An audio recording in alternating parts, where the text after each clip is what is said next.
la partie 3 du programme du deuxième bac, évolution des systèmes électriques. Le premier chapitre en électricité, c'est le dipôle RC. Ce chapitre, je vais le faire en deux parties. La première partie, je vais la consacrer au condensateur, capacité, association des condensateurs en série en parallèle. On commence par le condensateur, sa définition. Le condensateur, c'est un dipôle constitué de deux surfaces conductrices appelées armatures, séparées par un isolant. Ces deux armatures sont des plaques métalliques qui peuvent porter des charges électriques. On symbolise un condensateur par le symbole suivant, le symbole du condensateur. On a là les deux armatures, c'est-à-dire les deux plaques, qui sont chargées, l'une chargée positivement, l'autre chargée négativement, armature. Entre les deux armatures, un isolant. La charge d'un condensateur, c'est la charge de l'armature positive notée Q en coulomb. C'est-à-dire c'est la valeur absolue de la charge QA et QB, parce que les deux charges, l'une positive et la deuxième négative. Donc la charge d'un condensateur, c'est la valeur absolue de la charge de l'une des deux plaques. On peut se poser la question, comment les deux armatures se chargent-elles? Les deux armatures du condensateur, on branche le condensateur à un générateur. Le générateur a une borne négative et une borne positive. Le courant électrique circule dans ce sens. Le courant électrique I. Les électrons se déplacent dans le sens contraire. Donc les charges électriques qui sont les électrons vont se déplacer pour s'accumuler sur cette armature. Et cette armature va porter la charge négative. Par contre, l'autre armature, sur l'autre armature, il y aura un manque de charge électrique, ce qui se traduit par une charge positive. C'est comme ça que les deux armatures se chargent. Le condensateur étant chargé peut être utilisé comme une source de courant électrique. Bon, j'élimine le générateur et je peux utiliser ce condensateur comme une source de courant électrique pour alimenter par exemple une lampe. Relation entre la charge et l'intensité du courant électrique. Donc au cours de la charge d'un condensateur, la charge augmente, et au cours de la décharge du condensateur, la charge diminue. Donc la charge Q, il varie avec le temps. L'intensité du courant électrique, I, est égale à dQ sur dt. Et on a deux cas au cours de la charge. Q augmente, c'est-à-dire dQ sur dt est supérieur à 0 et l'intensité du courant est positive. Au cours de la décharge, Q diminue, la dérivée de Q est inférieure à 0 et l'intensité du courant est négative. Troisièmement, relation entre la charge et la tension. Et c'est là qu'on va définir la capacité d'un condensateur. Pour arriver à la relation entre la charge et la tension, on passe par une étude expérimentale. Le circuit utilisé dans cette expérience comporte un générateur de courant. Un générateur de courant, c'est un générateur qui délivre un courant constant, I0. Sa valeur est de 80 microampères. Et il ne faut pas le confondre avec un générateur de tension qu'on représente de la manière suivante. Ce générateur qui est le générateur de tension, la tension entre ces bornes est constante. Donc c'est E qui est constante. Alors qu'un générateur de courant, c'est un générateur qui délivre un courant constant. Dans cette expérience, On ferme l'interrupteur K pendant 5 secondes. Puis on mesure la tension UAB. On ferme l'interrupteur encore une autre fois pendant 10 secondes. Et on note la valeur de la tension, etc. Et à l'aide d'un tableau de mesure, on obtient la durée de T en fonction de la tension UAB. L'expérience, on ferme l'interrupteur, le chronomètre se déclenche et on relève les tensions UAB aux bornes du condensateur après chaque durée de 5 secondes, c'est-à-dire 10 secondes, 5 secondes, 10 secondes, 15 secondes, etc. Le tableau de mesure. Après 5 secondes, la tension est de 0,85. Après 10 secondes, 1,70, etc. Donc on remarque que quand la durée de la charge augmente, la tension aux bornes du condensateur augmente. Bon, maintenant, l'exploitation de ces résultats avec 5 questions. La première question, représenter la courbe UAB en fonction du temps. Bien sûr, à partir du tableau de mesure. Donc, en utilisant le tableau de mesure, on obtient le tracé suivant. Pour la valeur 5, donc 5, ça correspond à 0,85. 5, 0,85. Donc, je représente là seulement un point. Les autres points vont être alignés et on aura une droite qui passe par l'origine. Bon, c'est simple à faire. La deuxième question, déterminer la pente de la droite obtenue. Donc, la détermination de la pente de la droite. Donc, pour déterminer la pente de la droite, puisque la droite passe par l'origine, on met directement 0,85 divisé par 5. Donc la pente de la droite, que je vais noter K, c'est la variation de la tension sur la variation du temps. 0,85 moins 0, 5 moins 0. Donc ça fait 0,17 système international. Donc je ne m'intéresse pas à l'unité. Si je veux mettre l'unité, on a une tension sur le temps, donc c'est volts par seconde, que je veux mettre tout simplement système international. La troisième question, donner l'expression de QA, charge de l'armature A en fonction de I0. I0 qui est l'intensité du courant qui passe par le condensateur et du temps T. La réponse à cette question, I0 est égal à Q sur A. On sait que pour une portion de conducteur qui est parcourue par une charge Q, pendant un certain temps T, cette portion est parcourue par un courant I est égal à Q sur T. C'est ça la définition de l'intensité du courant électrique. Donc I0 est égal à QA sur T, donc QA est égal à I0 fois T. La quatrième question, on déduire l'expression de QA en fonction de I0 et de la tension U0. J'en déduis la réponse à la question C4 à partir des deux autres réponses. Donc à partir de ces deux, on peut écrire UAB est égal à K fois T, puisque K est la pente. Donc K est égal à UAB sur delta T. Cela veut dire que UAB est égal à K fois T. À partir de cette expression, je peux écrire T est égal à UAB sur K. D'autre part, et d'après la question C3, on a QA qui est égal à I0 fois T. Donc j'écris QA est égal à I0 fois T.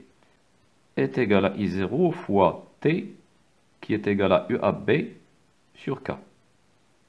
UAB sur K, que je peux écrire autrement, I0 sur K multiplié par UAB. Et la cinquième et dernière question, on appelle I0 sur K capacité du condensateur on la note C. Calculer sa valeur. La réponse à cette question, c'est 5. I0 sur K, qu'on appelle capacité du condensateur, égale 80 fois 10 puissance moins 6, 80 microampères. Le micro, 1 microampère est égal à 10 puissance moins 6 ampères. Divisé par K, la valeur de K qu'on a trouvé 0,17. Et je trouve 4,7 fois 10 puissance moins 4. L'unité de la capacité, c'est le farad. Farad. L'unité de la capacité dans le système international, c'est le farad. Mais on peut aussi utiliser le sous-multiple du farad, qui est le 1 millifarad, 10-3. Le 1 micro, 10-6. Nano, 10-9. Pico, 10-12. D'après ce qu'on vient de trouver, on a QA est égal à I0 sur K fois UAB. QA est égal à I0 sur K fois la tension UAB. On a dit que ce quotient I0 sur K, on l'appelle la capacité du condensateur. Donc on va remplacer I0 sur K par C, qui est la capacité du condensateur, et on écrit que A est égal à C fois UAP. Conclusion. Q est égal à C fois UC. Q, la charge du condensateur. C, sa capacité. UC, c'est la tension aux bornes du condensateur. Le schéma. Remarquez que la flèche qui représente la tension UC est dans le sens contraire de la flèche qui représente le courant électrique. On appelle cette convention la convention récepteur. Donc la relation que je viens de citer, Q est égal à C fois UC, c'est une relation qu'on applique dans la convention récepteur. La convention récepteur, c'est quand on a la flèche qui représente la tension et dans le sens inverse, la flèche qui représente le courant électrique. Si les deux flèches ont le même sens, dans ce cas, la convention n'est plus récepteur, c'est une convention générateur. Et dans ce cas, Q est égal moins C fois UC. Et il s'agit d'une convention générateur dans ce cas. Cette relation Q est égal à C fois UC, c'est la deuxième relation qu'il faut apprendre par cœur. On a déjà vu une autre relation, la relation qui nous donne l'intensité du courant électrique qui est égale à dQ sur dt. Grand 2, groupement de condensateurs. On dit groupement ou bien association de condensateurs. Ça peut vous rappeler l'association des conducteurs ohmiques, notre commun. Là aussi, on peut associer le condensateur en série ou en parallèle. On commence par l'association en série. Donc là, on a deux condensateurs qui sont associés en série. Ces deux condensateurs, on peut les remplacer par un seul condensateur. La charge du condensateur, l'expression qu'on vient de voir, Q est égal à C fois UC. Donc la tension UC est égale à Q sur C. Donc on remplace les tensions, ces tensions-là, on va les remplacer par charge sur capacité du condensateur. On utilise la loi d'additivité de tension. UAB est égal à UAD plus UDB. Donc d'après la loi d'additivité de tension, UAB est égal à UAD plus UBD. On remplace chaque tension par son expression. UAB, Q sur C. UAD, Q1 sur C1. UBD, Q2 sur C2. Et puisque les deux condensateurs sont parcourus par le même courant, ils ont la même charge, c'est-à-dire Q1 est égal à Q2 qui est égal à Q. Et on peut simplifier avec la charge et on obtient l'expression finale 1 sur C est égal à 1 sur C1 plus 1 sur C2. Si on a n condensateurs en série, 1 sur C, avec C, la capacité du condensateur équivalent, est égal à 1 sur C1 plus 1 sur C2 plus jusqu'à 1 sur Cn. Il y a un cas particulier où on a des condensateurs identiques. Si les n condensateurs sont identiques à un condensateur de capacité C1, on va écrire 1 sur C est égal à 1 sur C1 n fois. C'est-à-dire 1 sur C est égal à n sur C1. C'est-à-dire C est égal à C1 sur n. Donc c'est un cas particulier où les condensateurs sont identiques. Maintenant, on peut se poser la question, quel est l'intérêt de cette association en série? Intérêt de l'association en série. Ce mode est utilisé pour diminuer la capacité tout en appliquant une grande tension qui peut ne pas être supportée par un condensateur tout seul. Donc si on a un condensateur avec une capacité trop petite, il ne peut pas supporter une grande tension. Donc si on a une grande tension, on peut baisser la valeur de la capacité en utilisant cette association en série. L'association en parallèle. On a deux condensateurs en parallèle. Ces deux condensateurs peuvent être remplacés par un seul condensateur. On cherche une relation entre la capacité C du condensateur équivalent et les capacités des deux condensateurs en parallèle. Le courant électrique qui arrive en E en A se divise en I1 et I2. Donc la charge électrique se divise elle aussi en Q1 et Q2. On peut écrire donc Q est égal à Q1 plus Q2. Je remplace Q par CUAB. Je remplace Q1 par C1 UAB et Q2 par C2 UAB.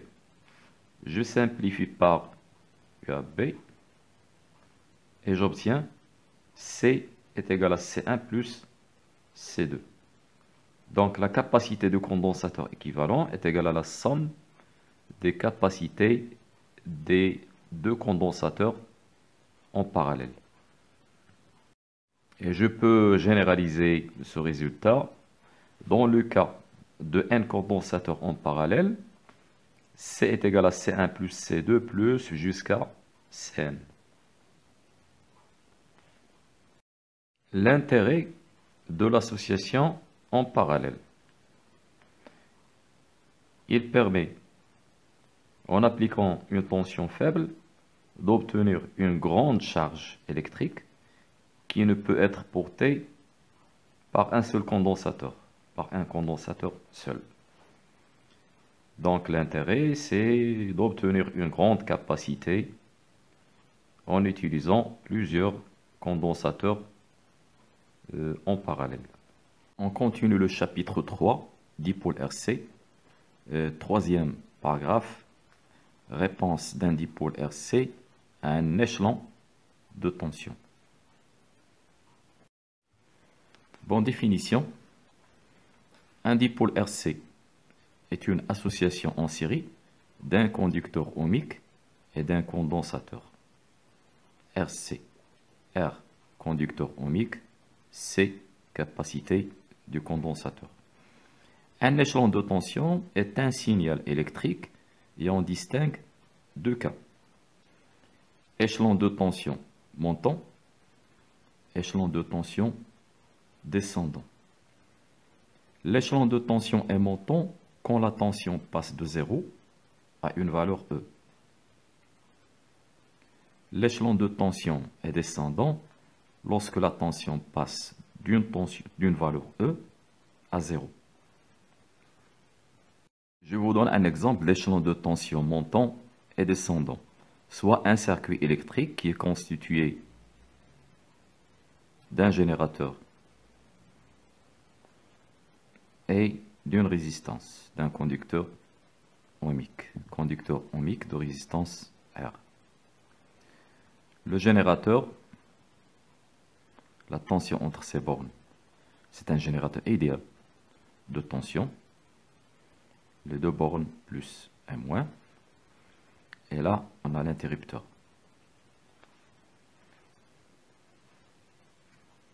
La tension aux bornes du conducteur ohmique est UR.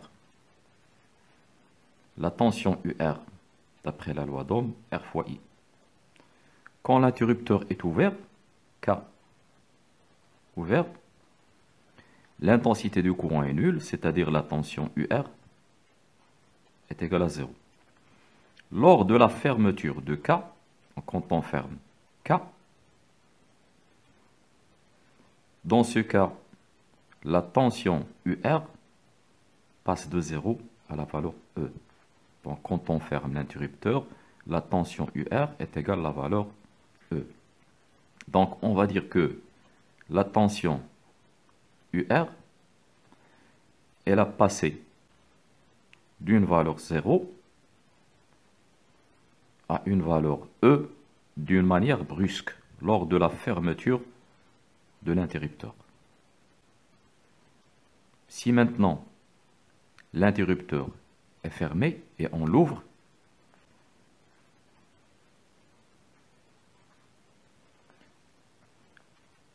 UR. Quand l'interrupteur est fermé, la tension est égale à E. En ouvrant l'interrupteur, la tension s'annule.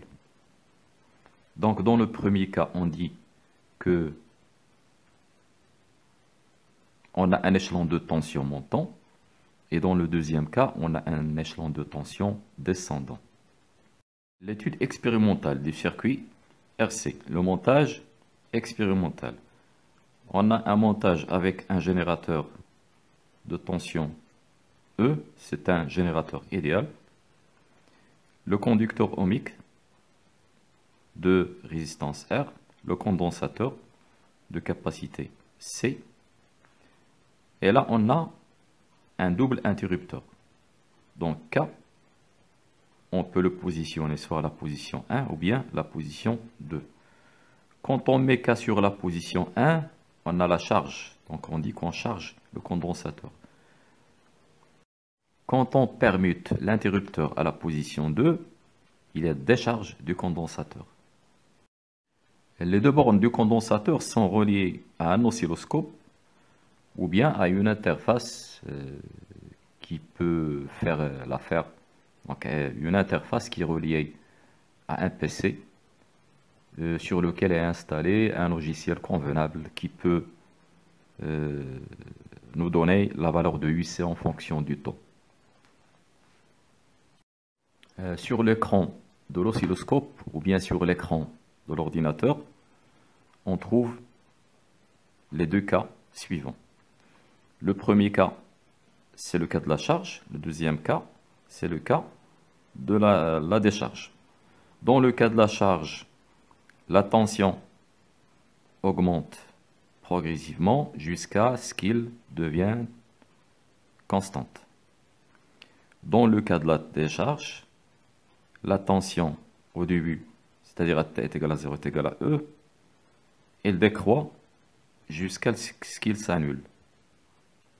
La valeur qu'on a à la 5 τ, c'est la durée de la charge ou bien de la décharge du condensateur. La signification de 5 τ, je vais l'expliquer dans l'étude théorique. Une remarque très importante à propos de cette durée de la charge. La durée de la charge ou de la décharge augmente si la valeur de R ou C augmente. En remarquant au tracé, on a R2 qui est supérieur à R1. Donc en utilisant un conducteur ohmique de résistance R2, la durée de la charge va être plus grande, 5 τ2.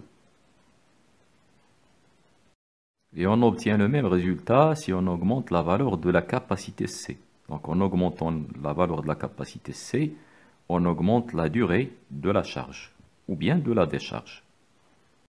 L'étude théorique. On va faire maintenant l'étude théorique du circuit RC et on envisage deux cas.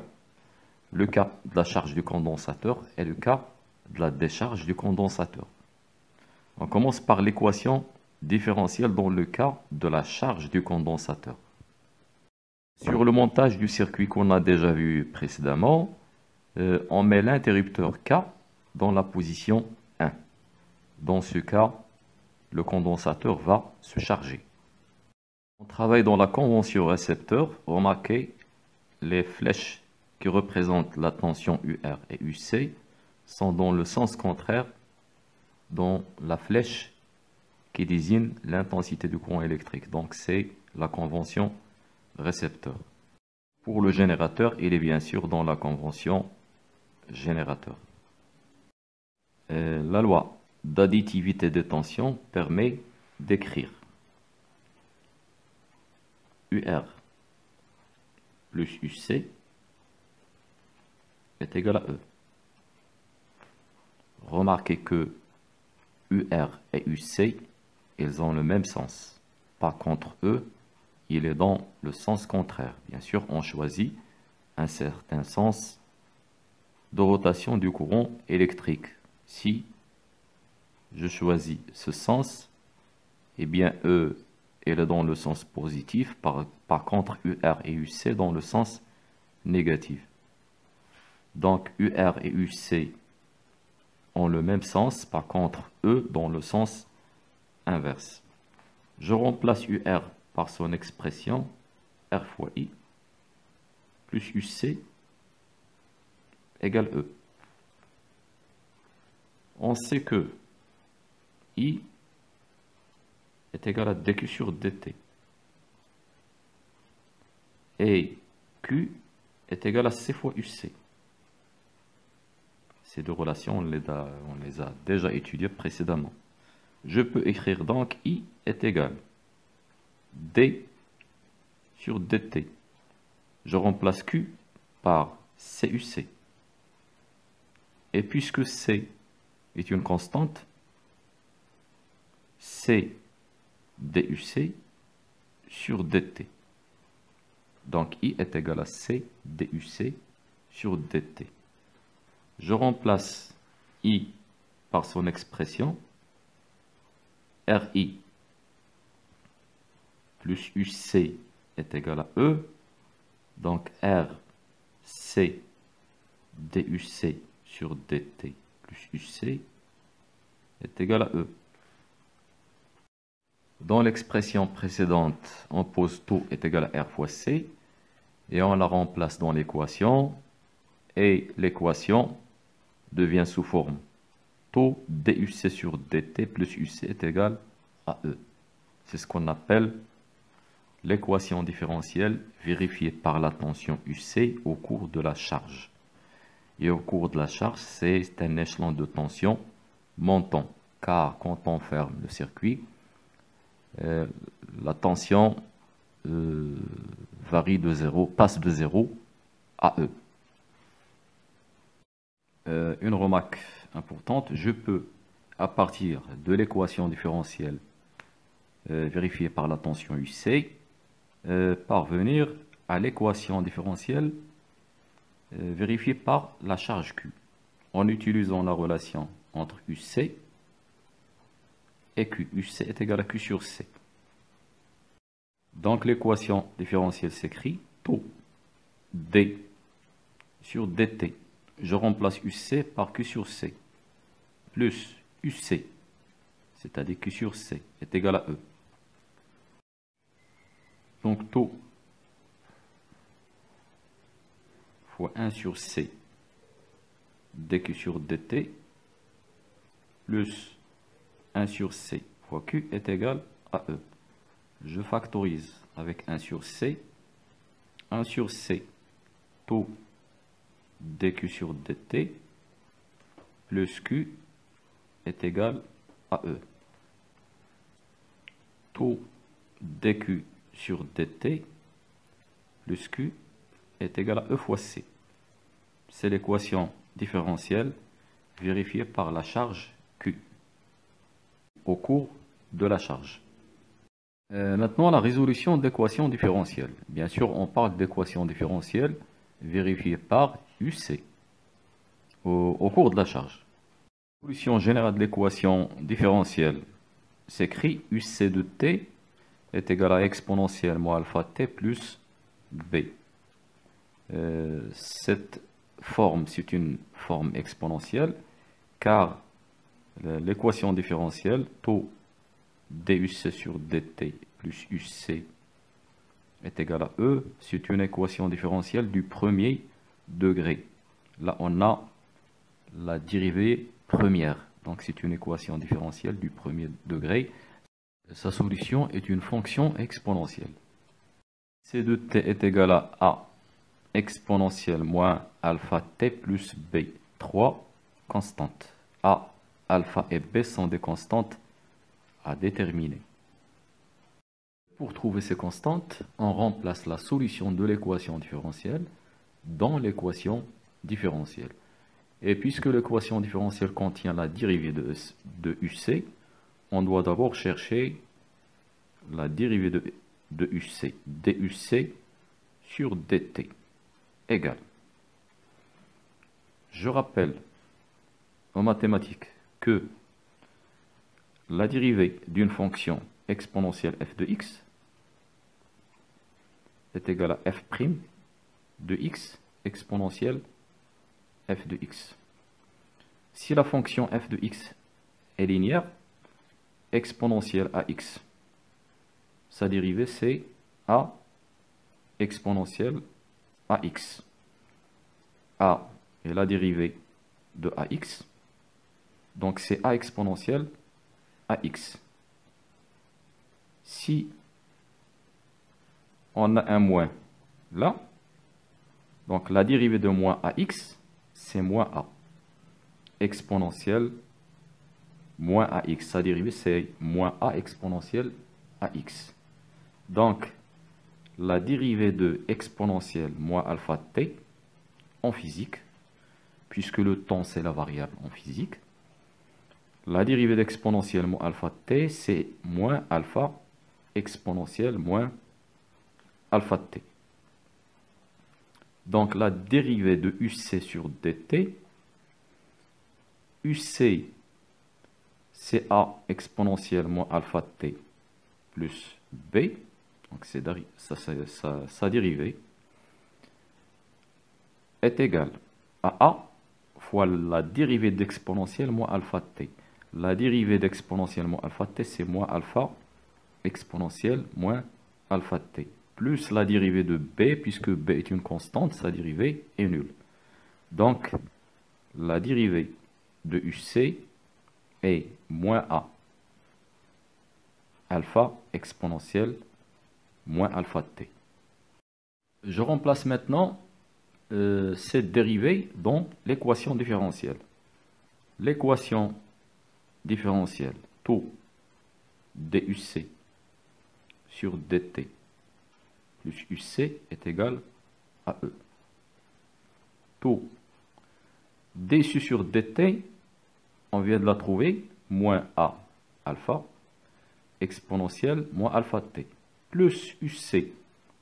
uc, c'est a exponentielle moins alpha t plus b est égal à E. Je factorise là a exponentielle moins alpha t. A exponentielle moins alpha t que je mets en facteur. Bon, la factorisation a exponentielle moins alpha t, là on a fois 1. Et là a exponentielle moins alpha t fois alpha moins alpha tau. Donc je l'écris 1 moins alpha tau a exponentielle moins alpha t plus b égale à E, que je peux écrire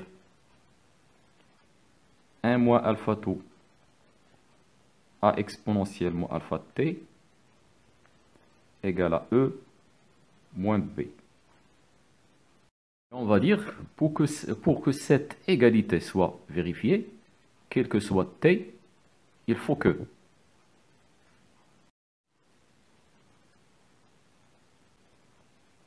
un moins alpha tout égale à 0, ce qui signifie que alpha est égal à 1 sur tout.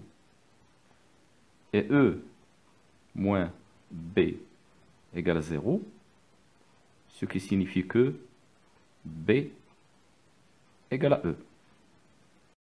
Donc si 1 moins alpha tout égale à 0 et E moins B égale à 0, quelle que soit la valeur de T, cette équation est vérifiée. Ce qui donne alpha égale à 1 sur tout, et B est égal à E, et on vient de trouver l'expression de deux constantes, alpha et B. Je remplace maintenant alpha et B dans l'expression de la solution. UC de T égale à exponentielle moins alpha T plus B égale à exponentielle. Alpha est égal à 1 sur tout, donc c'est moins T sur tout, plus B, BCE. Donc UC de T est égal à exponentielle moins alpha T moins T sur tout plus E. Donc il nous reste à déterminer la constante A. Cette constante, on la détermine à partir des conditions initiales. On va utiliser une condition initiale. Donc on va dire on détermine A par la condition initiale. La condition initiale qu'on va utiliser, à T est égal à 0, le condensateur n'est pas encore chargé. C'est-à-dire sa tension, la tension UC à T est égal à 0, égale 0. Donc dans l'expression UC de T égale à A exponentielle moins T sur tout plus B, je remplace T par 0 et UC de T par 0. À T est égal à 0, je remplace T par 0 et la T par 0. Donc, UC de 0, c'est 0, égale A exponentielle 0, c'est 1, c'est-à-dire A fois 1. Exponentielle de 0 est égal à 1, plus B. Donc, A plus B égale 0. Ce qui signifie que A est égal à moins B, qui est égal à moins E. Donc A est égal à moins E. Je remplace maintenant dans la solution UC de T égale A qui est égal à moins E, exponentielle moins T sur tout, plus B qui est égal à E. Et je factorise avec E, 1 moins exponentielle moins T sur tout. Donc la solution s'écrit UC de T égale E 1 moins exponentielle moins T sur tout. C'est la solution de l'équation différentielle vérifiée par UC au cours de la charge. Pour tracer UC de T en fonction du temps, on n'a pas besoin d'une étude approfondie en mathématiques comme on le fait en maths. On va prendre UC de 0. UC de 0, je remplace T par 0, donc exponentielle 0 c'est 1, 1 moins 1 est égal à 0, c'est-à-dire UC de 0 est égal à 0. Voilà le premier point, là. Cherche UC de l'infini quand T tend vers l'infini est égal à E, 1 moins exponentielle moins l'infini. L'exponentielle moins l'infini tend vers 0. Donc UC de l'infini, il tend vers E. Il va tendre vers E, c'est-à-dire la courbe va tendre vers une certaine valeur qui est constante. qui est E. Donc c'est comme ça qu'on trace la courbe UC en fonction de T. Lors de la charge, la tension UC augmente progressivement jusqu'à ce qu'il atteigne la valeur E, qui est la tension aux bornes du générateur. Petit c, constante de temps, taux. Et on commence par la détermination de la dimension de taux à partir de l'analyse dimensionnelle. En physique, on sait que chaque grandeur physique a une dimension. La grandeur masse, par exemple, sa dimension, c'est grand M. Donc la dimension, on la représente avec, on l'écrit avec une lettre majuscule entre deux accolades. La longueur, L. Le temps, T, etc. On sait que taux est égal à R fois C. C'est-à-dire la dimension de taux, c'est la dimension de R fois C, qui est égale à la dimension de R fois la dimension de C. Donc, je dois d'abord chercher la dimension de R et la dimension de C. Dimension de R. D'après la loi d'Ohm, U est égal à R fois I. Donc, R est égal à U sur I. Donc, la dimension de R égale dimension de U divisé par dimension de I. Pour la dimension de C, j'utilise la relation I égale dQ sur dt égale, je remplace Q par CUC sur dt. C est une constante, donc C DUC sur dt. Donc à partir de cette expression, je peux écrire C égale I dt divisé par DUC. Donc la dimension de C égale dimension de I, c'est une intensité, dt, c'est du temps, DUC, c'est de la tension. Donc, dimension de C est égale à IT sur U. Dimension de taux maintenant. Dimension de taux est égale dimension de R fois dimension de C égale. Je remplace la dimension de R. On l'a trouvé U sur I. U sur I. Et je remplace la dimension de C par IT sur U. IT sur U. Je simplifie I par I, U par U. Et on obtient la dimension de taux qui est du temps. T. Détermination de taux. On peut déterminer taux en utilisant deux méthodes. Je commence par la première méthode. Donc, première méthode. Cette première méthode, ça consiste à trouver UC de taux. On sait que UC de T est égal à E, 1 moins exponentielle moins T sur taux. Je cherche UC de taux. Je remplace T par taux est égal à E, 1 moins exponentielle moins taux sur taux. Exponentielle moins taux sur taux, c'est exponentielle moins 1. Donc, qui est égal à E, 1 moins exponentielle moins 1. En calculant exponentielle moins 1, 1 exponentielle moins 1, on trouve 0,63. C'est-à-dire E fois 0,63. Que je peux écrire 0,63 E. Donc, UC de taux est égal à 0,63 E. La valeur 0,63, on la trouve sur le graphe dans cette position, 0,63 E. La valeur de t qui correspond à 0,63, c'est tout. La deuxième méthode consiste à tracer la tangente à la courbe en t est égal à 0. Cette tangente coupe l'asymptote UC est égal à E en ce point. L'abscisse de ce point, c'est tout.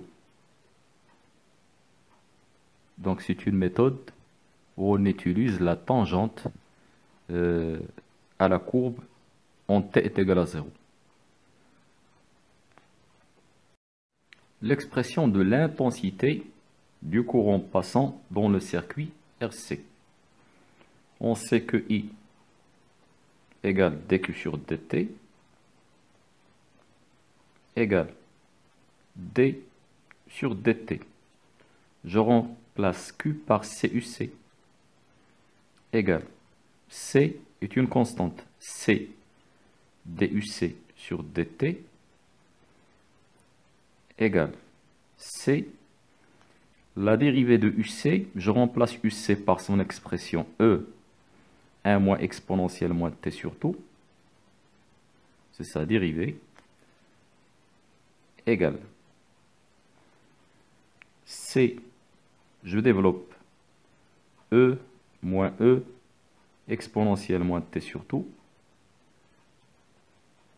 égale C, la dérivée de E égale 0. Je fais sortir moins E à l'extérieur de la dérivée. Dérivée de exponentielle moins t sur tout égale moins CE. La dérivée de l'exponentielle moins t sur tout est égale moins 1 sur tout exponentielle moins t sur tout égale. On a là moins et moins. Ça fait plus. CE sur tout. Exponentielle moins t sur tout. Je remplace tout par RC. CE RC. Exponentielle moins t sur tout. Je simplifie par C et on obtient I égale E sur R exponentielle moins t sur tout. C'est l'expression de l'intensité du courant passant dans le circuit RC. Représenter I en fonction du temps, je cherche d'abord I de 0 égale E sur R exponentielle 0 qui est égal à E sur R. I de 0, E sur R. Puis je calcule I quand t tend vers l'infini égal à E sur R exponentielle moins l'infini. Exponentielle moins l'infini, c'est 0. Donc, I de l'infini tend vers 0.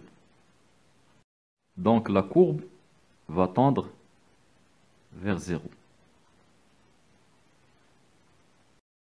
En traçant la tangente à t est égal à 0 sur la courbe, on obtient graphiquement la valeur de tout.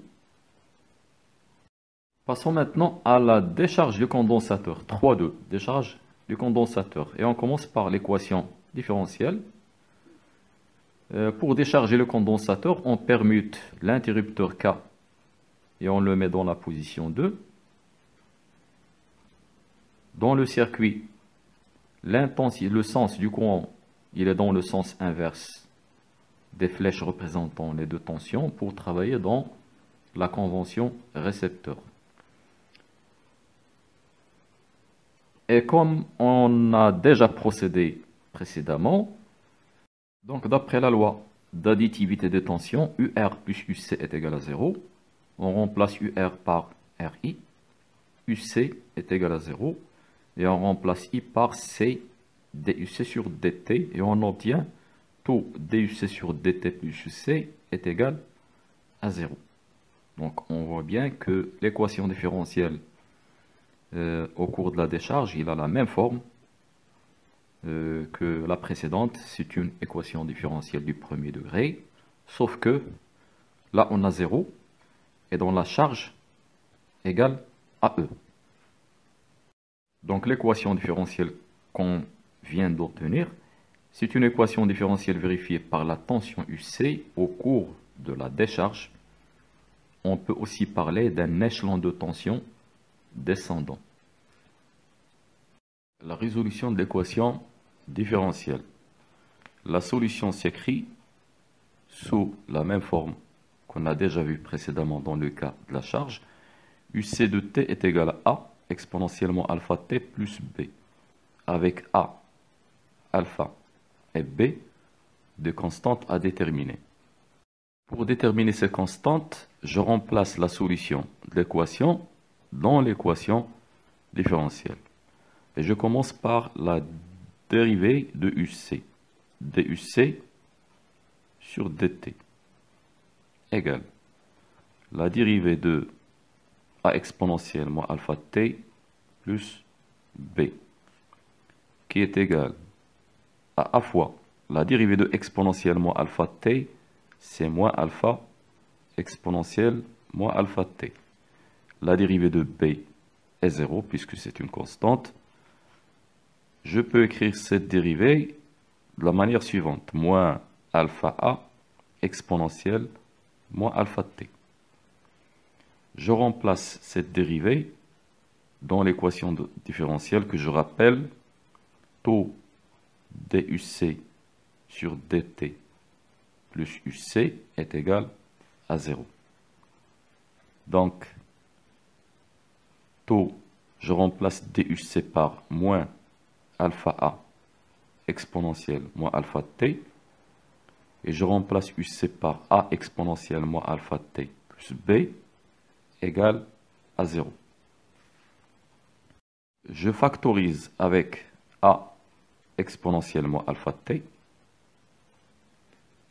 Donc là, il reste moins taux alpha, et là 1. J'écris donc 1 moins alpha taux A exponentielle moins alpha T plus B égale à 0, que je vais écrire égale à moins B.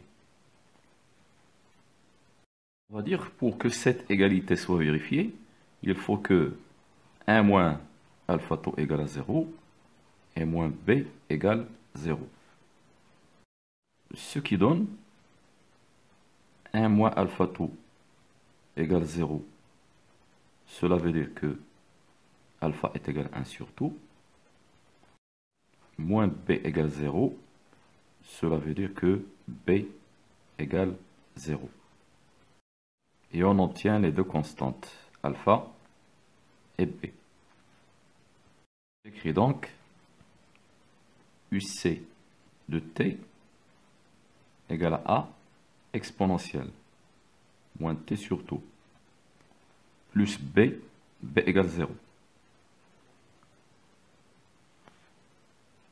On détermine la constante A en utilisant la condition initiale. UC de 0 est égal à E, car le condensateur est chargé initialement. Puisqu'il est chargé initialement et totalement, la tension entre ces bornes à T est égale à 0 et est égale à E. On a UC de T égale à exponentielle moins T sur tout. Je remplace T par 0. UC de 0 égale à exponentielle 0. UC de 0, c'est E, est égal à A exponentielle 0, c'est 1. Donc, A est égal à E. Et l'expression de la solution s'écrit enfin UC de T égale à E exponentielle moins T sur tout. Donc c'est la solution de l'équation différentielle vérifiée par UC au cours de la décharge. UC de t est égal à E exponentielle moins t sur tout, et donc une fonction décroissante. À t est égal à 0, elle est égale à E, elle décroît jusqu'à ce qu'il s'annule. On peut trouver la valeur de taux en utilisant la tangente ou bien en utilisant UC de taux qui est égal à 0,37 E. Je vais vous montrer comment trouver cette valeur. On remarque, on détermine taux par deux méthodes. La première méthode, AT est égal à taux, UC de taux est égal à E exponentielle. Je remplace T par taux. Exponentielle moins T, moins taux sur taux. Exponentielle moins 1. Et l'exponentielle moins 1, c'est 0,37. Donc c'est 0,37 E. La deuxième méthode, en utilisant la tangente à t est égal à 0, comme je l'ai montré précédemment. Expression de l'intensité du courant de décharge. On sait que I égale à dQ sur dt égale à D sur dt. Je remplace Q par CUC égale C est une constante. C'est DUC sur dt égale C UC, c'est E exponentielle moins T sur tout. Donc c'est la dérivée de E exponentielle moins T sur tout égale CE, E c'est une constante, la dérivée de exponentielle moins T sur tout, c'est moins 1 sur tout, exponentielle moins T sur tout, égale moins CE sur tout. Je remplace tout par RC, exponentielle moins T sur tout, égale, je simplifie par C, moins E sur R, exponentielle moins T sur tout. Donc l'expression de I s'écrit I égale moins E sur R, exponentielle moins T sur tout. Présentation de I de T.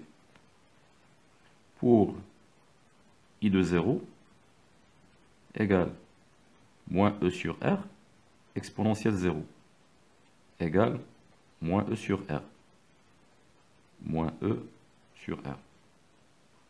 D'autre part, quand t tend vers l'infini, l'exponentielle tend vers 0, c'est-à-dire I tend vers 0.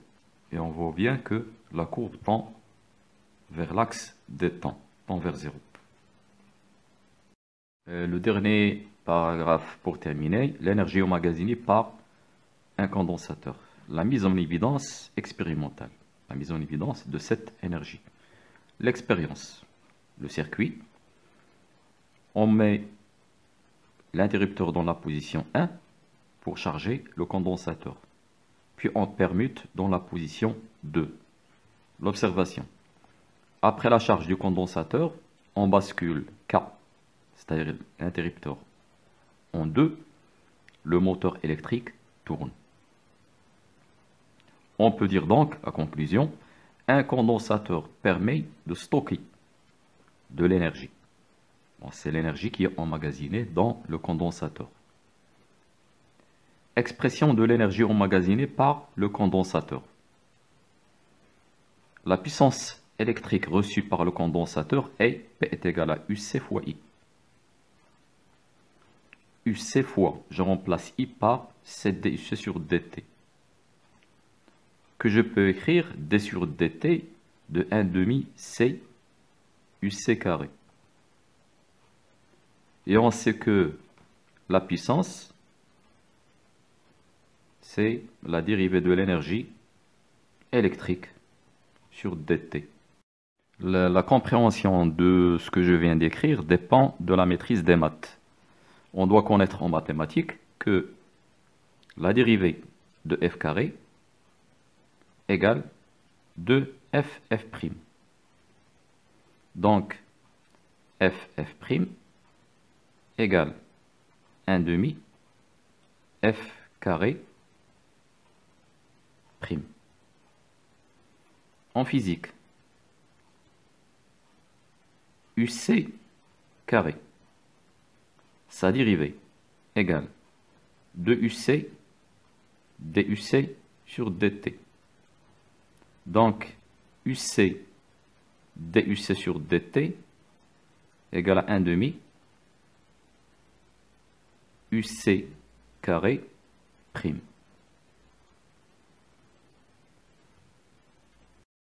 J'ajoute C des deux côtés l'égalité, C et là C. Je peux écrire 1 demi C UC carré prime de la manière suivante. 1 demi C UC carré, la dérivée de tout ça. Donc, la dérivée de 1 demi C UC carré égale C UC fois DUC sur DT. Et enfin, on trouve l'énergie électrique est égale à 1 demi C UC carré. Parce que la puissance, c'est la dérivée de l'énergie. Donc l'énergie est égale à 1 demi C UC carré.